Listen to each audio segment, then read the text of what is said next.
Tennessee Williams considérait qu'il n'y avait que 3 villes aux USA. Sous-entendu, 3 villes intéressantes. San Francisco, New York et la Nouvelle-Orléans. Je suppose qu'il disait ça pour le mélange des populations, la richesse des cultures, mais aussi pour la liberté. Car il régnait dans la société créole, de langue française et catholique, une liberté de mœurs qui n'existait pas dans l'Amérique puritaine. En dépit des conflits, blancs, métis et noirs libres se fréquentaient dans la Nouvelle-Orléans française du XVIIIe et du XIXe. Le parfum bohème vient de là. Le faubourg Marigny, où nous sommes, était un quartier de maisons construites par d'anciens esclaves affranchis. Aujourd'hui, on le qualifierait en France de bobo.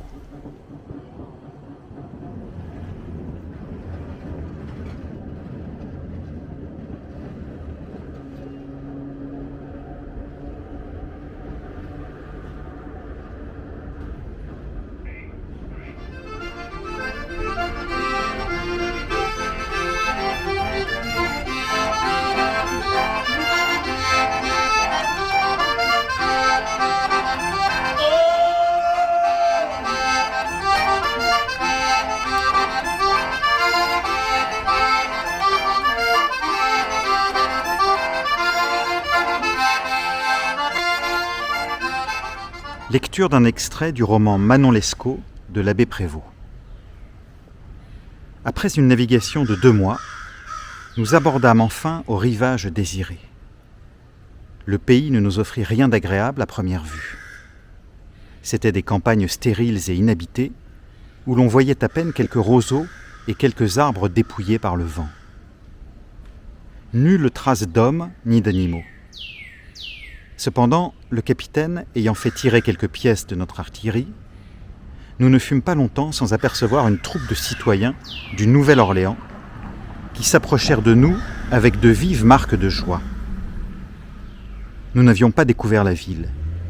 Elle est cachée, de ce côté-là, par une petite colline. Nous fûmes reçus comme des gens descendus du ciel. Ces pauvres habitants s'empressaient pour nous faire 1000 questions sur l'état de la France et sur les différentes provinces où ils étaient nés. Ils nous embrassaient comme leurs frères et comme de chers compagnons qui venaient partager leur misère et leur solitude. Nous prîmes le chemin de la ville avec eux, mais nous fûmes surpris de découvrir, en avançant, que ce qu'on nous avait vanté jusqu'alors comme une bonne ville n'était qu'un assemblage de quelques pauvres cabanes. Elles étaient habitées par 500 ou 600 personnes. La maison du gouverneur nous parut un peu distinguée par sa hauteur et par sa situation. Elle est défendue par quelques ouvrages de terre, autour desquels règne un large fossé.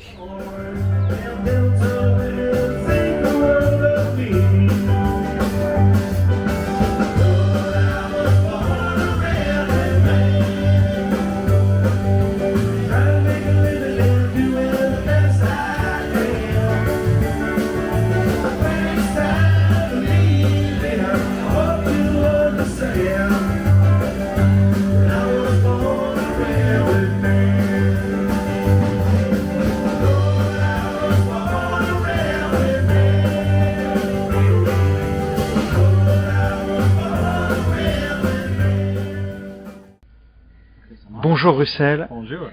Enchanté de te revoir. C'est gentil. Il y a 2-3 jours, j'ai acheté dans ta très belle librairie quelques exemplaires de romans ou même de poésie française du 19e de Louisiane. Oui.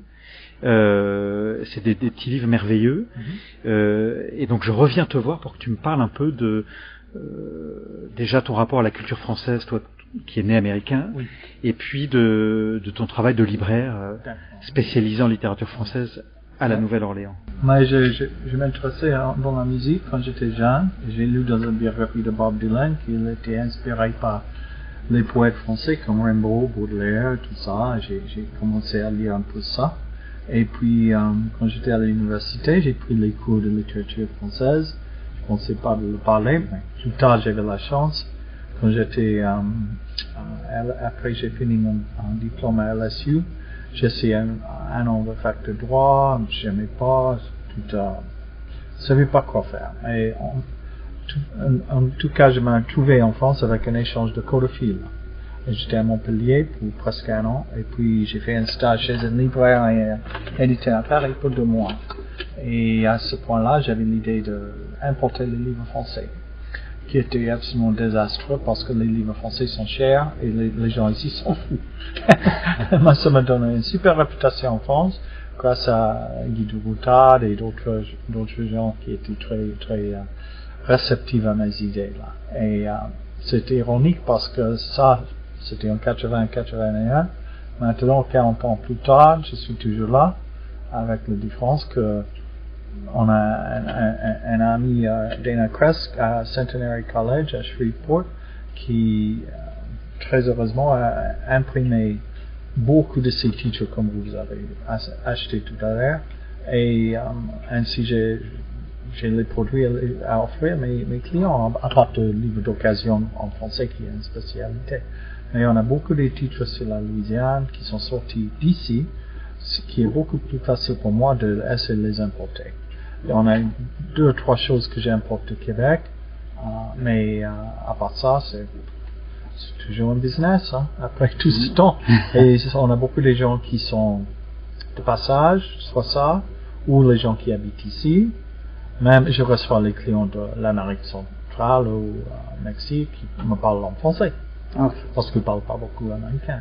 Et toi, tu parles parfois français avec d'autres Américains de Louisiane? Oui, c'est amusant parce que d'abord c'était les types un peu plus excentriques et âgés comme moi, mais qui avaient un peu de français dans je sais pas, quand ils étaient jeunes. Mais le problème ici pendant plusieurs années, c'était qu'on avait les cours d'immersion pour les petites, mais on n'avait pas un lycée. Maintenant on a 2 lycées français. Et c'est bien parce que les élèves qui ont fini ce trajet en lycée, et maintenant ils commencent à revenir dans le magasin et ils parlent toujours français. Et c'est encourageant. On a 2 ou 3 gens comme ça que je connais. Donc tu penses que le français va rester vivace mais on aura Louisiane? On aura toujours une présence, même si c'est pas la langue de la langue ordinaire. C'est important pour nous dans notre culture de Louisiane.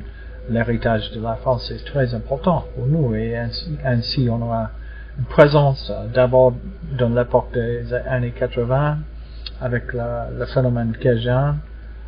On avait les gens qui ont chanté les chansons traditionnelles qui avaient les lyriques en français, et on a les gens comme Bruce Daguerre, qui est un musicien cajun qui est venu dans le magasin mais parler français.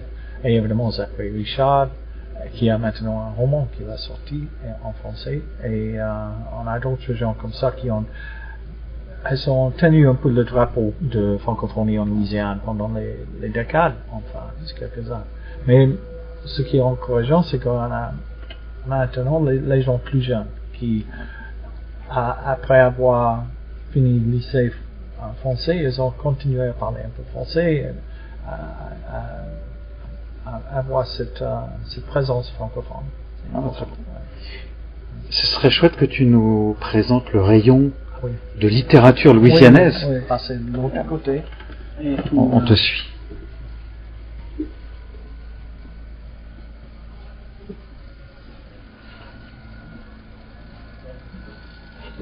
Et par ici, ça c'est louisianais. Et on a ces titres sont anthologies de poésie et des écrits des contes créoles. Ça c'est les Cajuns. Derrière là, on a quelques-uns qui sont créoles noirs. Et puis ça c'est toute une série des romans écrits des gens du 19e siècle ici. Est-ce que tu as un livre fétiche dans cette série? Bon, mais celui que tu préfères? Peut-être le plus important, je crois, c'est celui-là qui est récemment repris. C'était un roman par un monsieur de la Nouvelle-Orléans qui était médecin. Donc l'habitation Saint-Ibar. Et il a grandi sur une plantation, ou habitation comme on dit, et il a écrit ce roman qui est considéré comme très exact sur les détails. Okay. Et puis il utilise aussi un peu de créole des esclaves. Et c'est un livre, par exemple, qu'on ne peut pas trouver à Paris. Non, on a édité ce bouquin dans une édition de Québec il y a 40 ans, et peut-être on a quelques-uns comme ça, mais sauf, c'est pas édité en France, alors. Ok. C'est ça, selon ce que je connais. Très bien. Et même Dana Crest à Centenary a fait ça, nouvelle édition, avec beaucoup des autres, et même maintenant il a sorti quelques nouveautés. Il a, par exemple, on a un livre sorti chez Dana Tintamar par Gérard Dole. C'est un Français qui a sorti un super livre sur la musique acadienne, mais en même temps il est connu en France pour avoir écrit beaucoup de romans d'un genre un peu fantastique et c'est difficile à décrire. Mais heureusement, Dana vient de sortir un de ses bouquins ici. Ah, Et très bien. C'est bien, c'est-à-dire que nous avons avec la presse là-bas, une présence francophone dans la presse et la littérature. Et puis à UL, l'Université à Lafayette, on a sorti celui-là qui est Poésie par les femmes, écrit en français. Oh, c'est joli. Bien. Et c'est mignon. Et puis à la fin, c'est traduit en américain. Et donc, tu fais un travail d'éditeur aussi un petit peu? Oh, pas vraiment. Pas Mais vraiment. souvent, je suggère, par exemple, Jean Castille, c'était un livre connu par dans les années 80. C'était Autobiographie d'un dame acadien. Et l'éditeur Lux est tenu par un ami à Québec que je connais. Et c'était mon idée de l'imprimer. On l'a imprimé. Ah, très bien. Et puis, ainsi, je suis pas vraiment éditeur, mais j'ai beaucoup de livres. Oui, tu as un relais je les- indispensable. C'est ça, je les promotionne. Hein, Ah, et très c'est bien. important aussi parce que sans la promotion et d'être sur le rayon, souvent les gens Oui. n'ont pas le choix de le voir ou Oui. de le connaître. Et ainsi, c'est quelque chose que je pourrais faire. Je pourrais mettre sur Et mes rayons. est-ce que tu organises des petits événements dans ta librairie, Oh, du non. type lecture ou Pas beaucoup d'espace, comme tu vois. Mais hein. ce serait- Mais ce qui C'est arrive une sorte de chaque- librairie labyrinthe. Oui, mais ce qui arrive chaque année, c'est qu'on a une journée dans le printemps où les lycées ordinaires, pas les lycées français, ils amènent les classes françaises dans le magasin.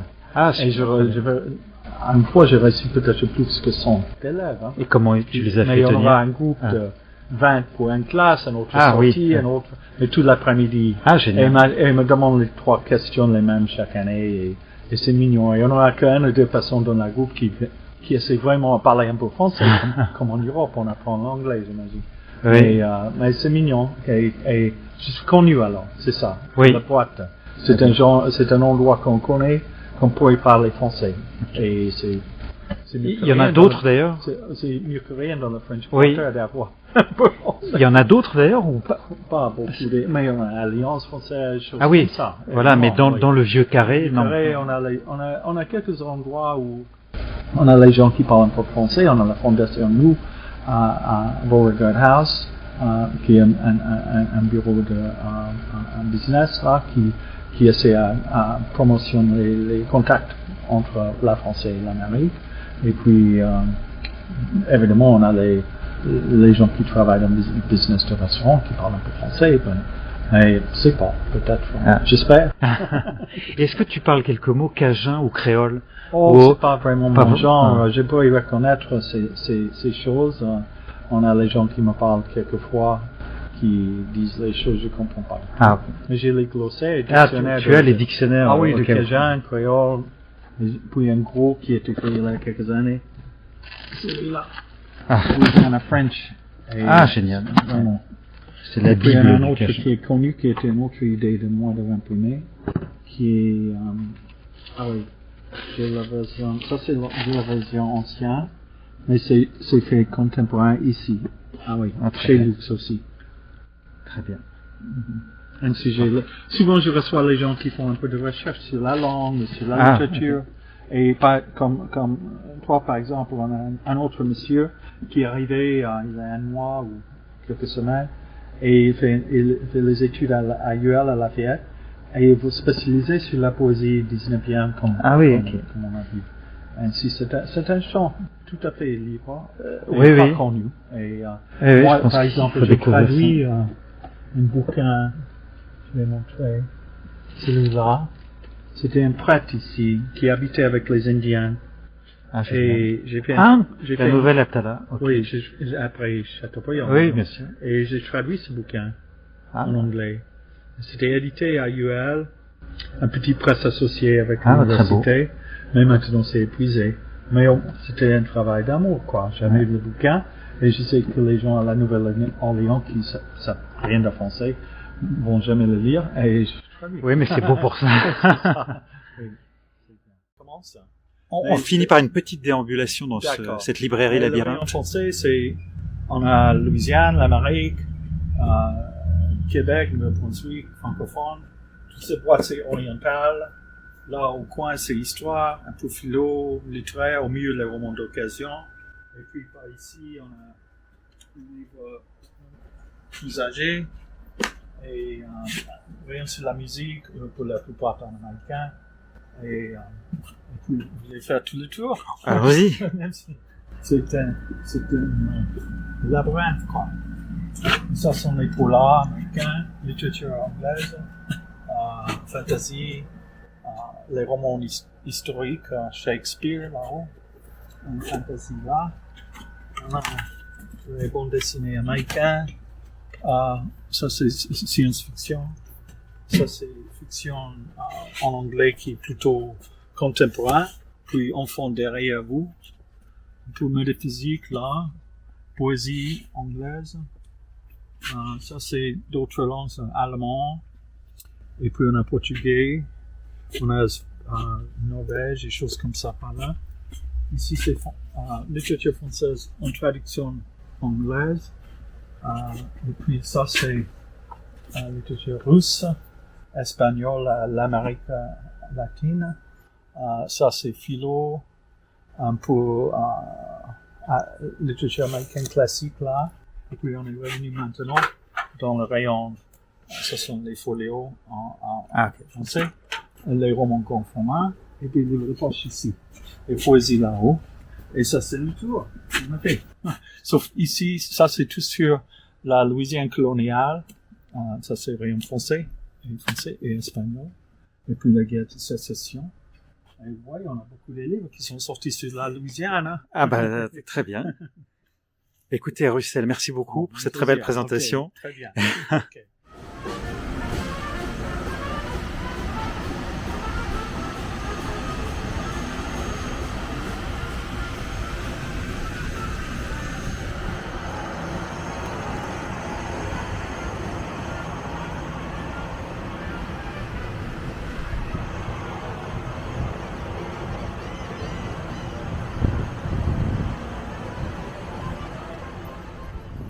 On confond souvent créole et métis. Mais la dénomination de créole n'a rien à voir avec la couleur de peau. Le mot désignait toute personne née dans les colonies, qu'elle soit blanche, noire, indienne, métissée, libre ou esclave. Dans le monde créole de Louisiane, on parlait français et créole. Le français cajun était parlé par les descendants des Acadiens, chassés par les Anglais. Aujourd'hui, ces langues ont disparu de la Nouvelle-Orléans. Le cajun n'est plus parlé que dans la campagne environnante et le nombre de locuteurs baisse fortement. La faute à un système scolaire qui interdisait l'apprentissage du cajun, la faute aussi à un système américain qui, en opposant artificiellement blanc et noir, a fracturé une société créole qui s'est émiettée.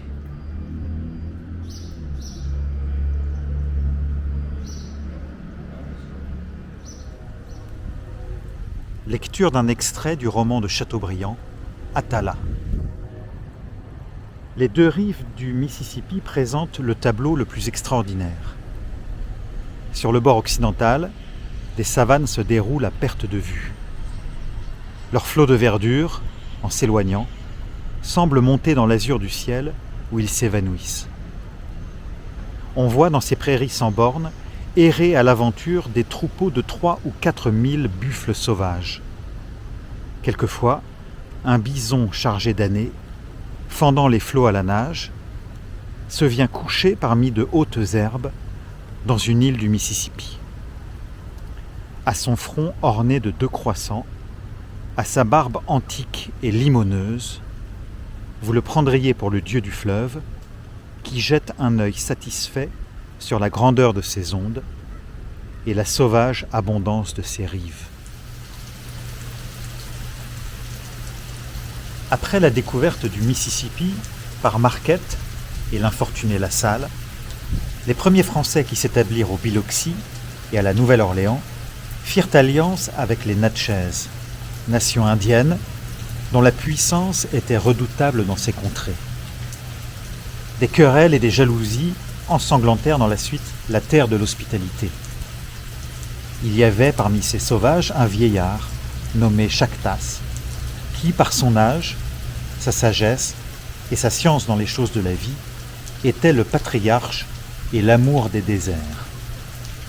Comme tous les hommes, il avait acheté la vertu par l'infortune.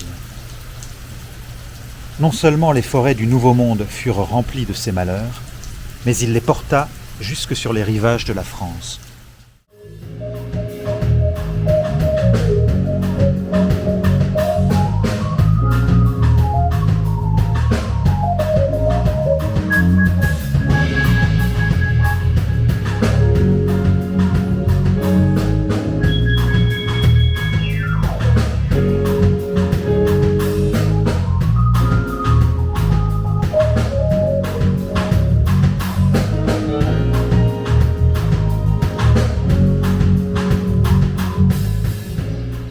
Au loin, les buildings du quartier d'affaires américain. Sur la droite, des maisons construites pour la plupart au XVIIIe et XIXe siècle, typiques du quartier français, même si l'architecture est en fait en partie espagnole.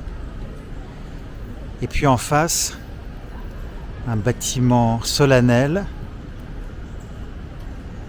qui est la cour de justice, construite par les Américains, et pour laquelle ils ont rasé des blocs de culture française pour bien asseoir l'autorité américaine dans cette ville qui était de culture française.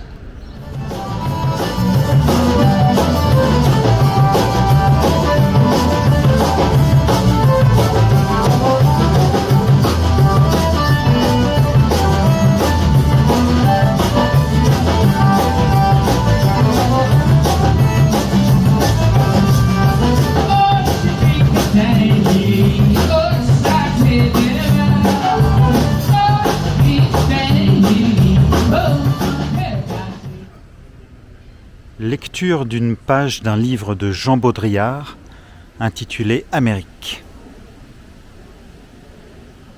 Que faire quand tout est disponible ? Le sexe, les fleurs, les stéréotypes de la vie et de la mort. C'est le problème de l'Amérique et à travers elle, c'est devenu celui du monde entier. Tout domicile est sépulcral. Mais ici, rien ne manque à la sérénité truquée.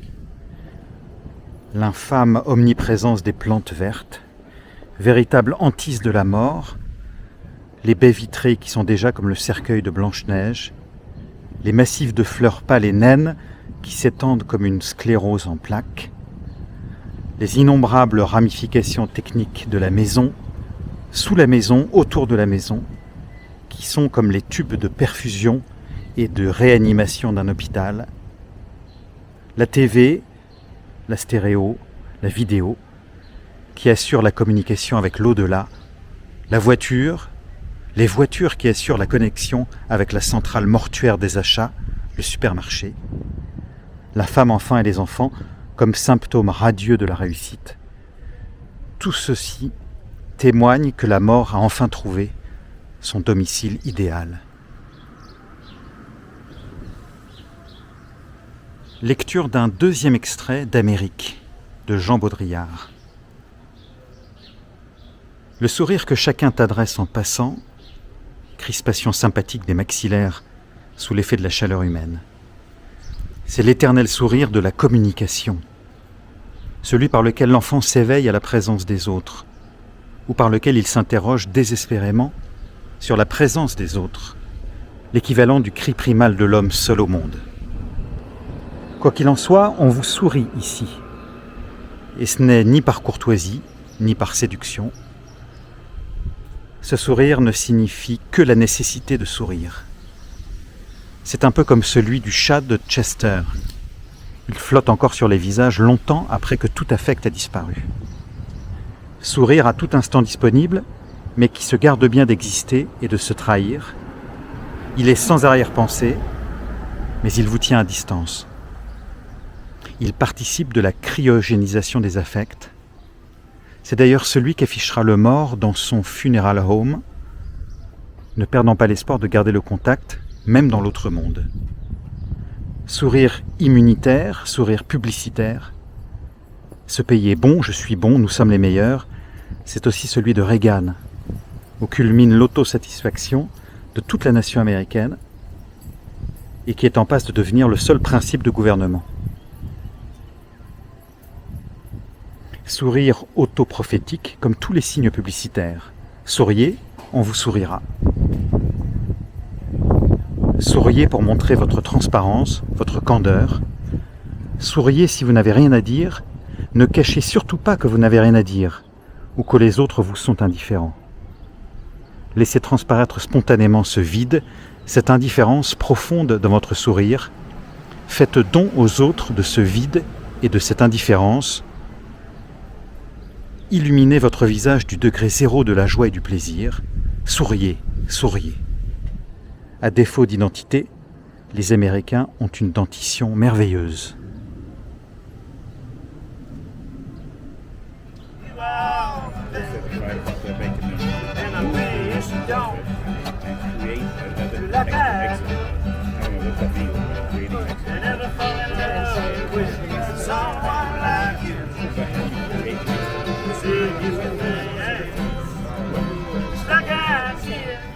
Orgie de maison.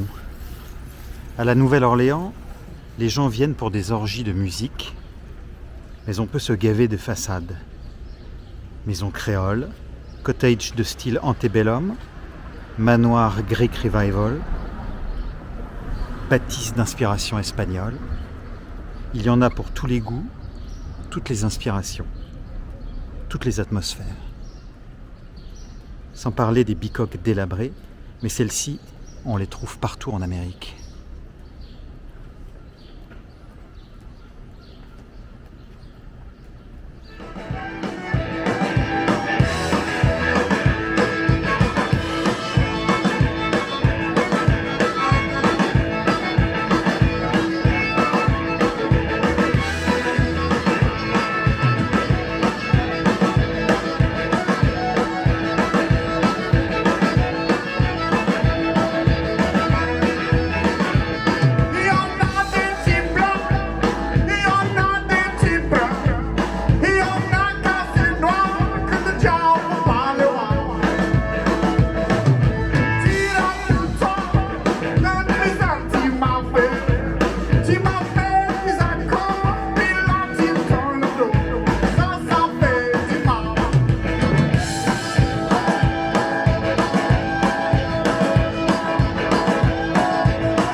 À la Nouvelle-Orléans, je mange des petits déjeuners créoles, des saucisses d'alligator, du boudin, des œufs brouillés, des scones, des beignets, de la purée de maïs, des crevettes épicées, des po' boys, des gumbo, des jambalaya, des cacahuètes au chocolat, des bretzels à la crème, du poulet frit, des crevettes frites, des écrevisses à l'étouffée, de l'andouille, du bacon, des burgers cajuns, des pralines. Je bois des litres de café, d'IPA, de Sazerac, de daiquiri, respirant les vapeurs de marijuana dans les environs de Bourbon Street. Heureusement, les transports publics sont rares et je marche beaucoup.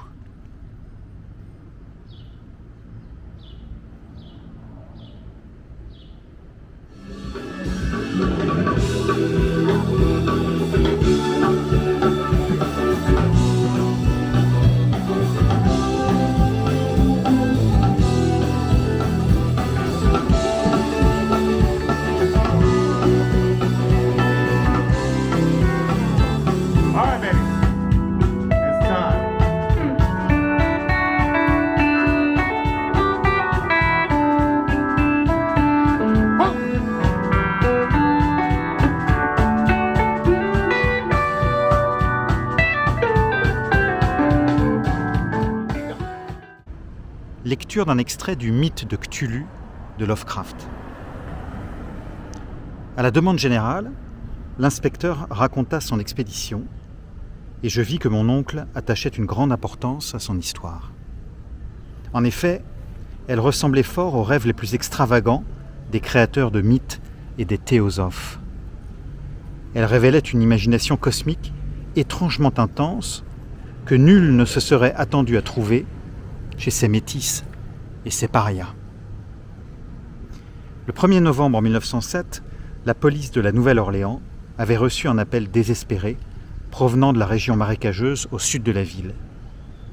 Les squatteurs qui la peuplaient, descendants des hommes de Lafitte, individus primitifs mais d'un bon naturel, se trouvaient en proie à une terreur panique car une puissance inconnue s'était glissée parmi eux au cours de la nuit.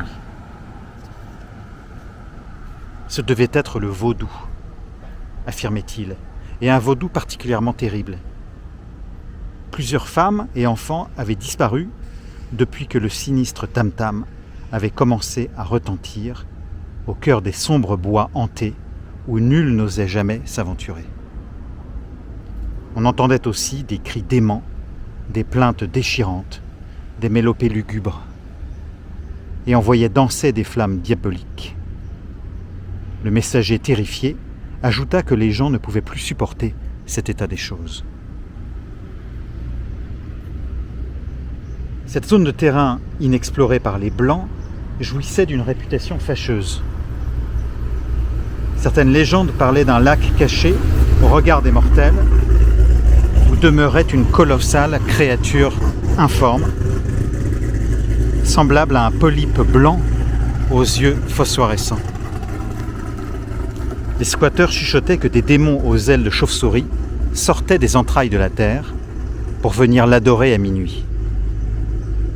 Ils prétendaient que ce monstre avait été là avant d'Iberville, avant la Salle, avant les Indiens, avant même les bêtes et les oiseaux des bois. C'était le cauchemar incarné et qui le voyait mourait. Toutefois, comme il faisait rêver les hommes, ils en savaient assez pour l'éviter. L'orgie vaudou se déroulait à l'extrême limite de la région abhorrée, mais son emplacement paraissait encore suffisamment funeste aux squatteurs. Le lieu même du culte les avait terrifiés plus encore que les cris et les incidents horribles. Glowing red eyes and slavering fangs, said to be responsible for the deaths of dozens of men, women, and children, who were finally, a lucky young hunter shot the creature through the eye, ending its reign of terror. There is still a statue that stands in France and commemorates the beast of Lagavulin to this day. Right? Yep. Okay, good. Second one. Yeah. Pour conclure ces quelques aperçus sur la Nouvelle-Orléans, je trouve que la Louisiane devrait être la première destination des Français aux États-Unis. C'est l'État qui entretient les rapports les plus forts avec la France, un rapport historique et culturel évident. Alors bien sûr, c'est un lien complexe, fluctuant, menacé, contrarié, frustrant, mais je pense que c'est un rapport à entretenir et peut-être surtout à réinventer.